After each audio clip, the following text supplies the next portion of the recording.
Russia Ukraine யுத்தம் நின்றுது அப்படின்னு சொன்னால் உடனே இந்த டாரிஃபை வித்ரா பண்ணுவாங்களான்னா சான்ஸே கிடையாது. குறைஞ்சது 25% அவர் வச்சுட்டு தான் இருப்பார். இது அங்கே அவங்க அடி வாங்கும்.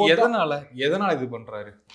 வெரி சிம்பிள்ங்க. அவர் தப்பான ஒரு அபிப்பிராயத்தில் இருக்காரு. இந்த மாதிரி வரி போட்டோம் அப்படின்னு சொன்னால் அதுக்கப்புறம் இப்போ இந்த மருந்துக்கெல்லாம் டாரிஃப்லேருந்து எக்ஸம்ஷன் கொடுத்துருக்காரு இல்லையா, அதுக்கே என்ன சொல்லியிருக்காரு, இது இப்போ மட்டும்தான், இன்னும் 1 வருஷம் 2 வருஷத்துக்குள்ள நீங்க எல்லாம் இங்க தயாரிக்க ஆரம்பிக்கணும், அப்படி இல்லைன்னா 250% வரி போடுவேன் அப்படின்னு சொல்லியிருக்காரு.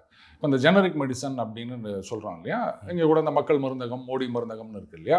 ஸோ அந்த பேட்டன்ட் அப்படின்னும் போது அந்த பிராண்டட் மெடிசன் அது விலை அதிகமாக இருக்கும். அதனுடைய ஜெனரிக் வெர்ஷன் ஆஃப் பேட்டன்ட் விலை ரொம்ப கம்மியாக இருக்கும்.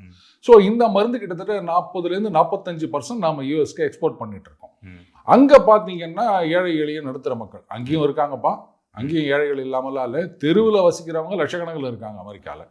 ஸோ அவங்களுக்கெல்லாம் அந்த மாதிரி கஷ்டப்படுறவங்களுக்கு அந்த ஜெனரிக் மெடிசன் தான் ஹெல்ப் பண்ணுது.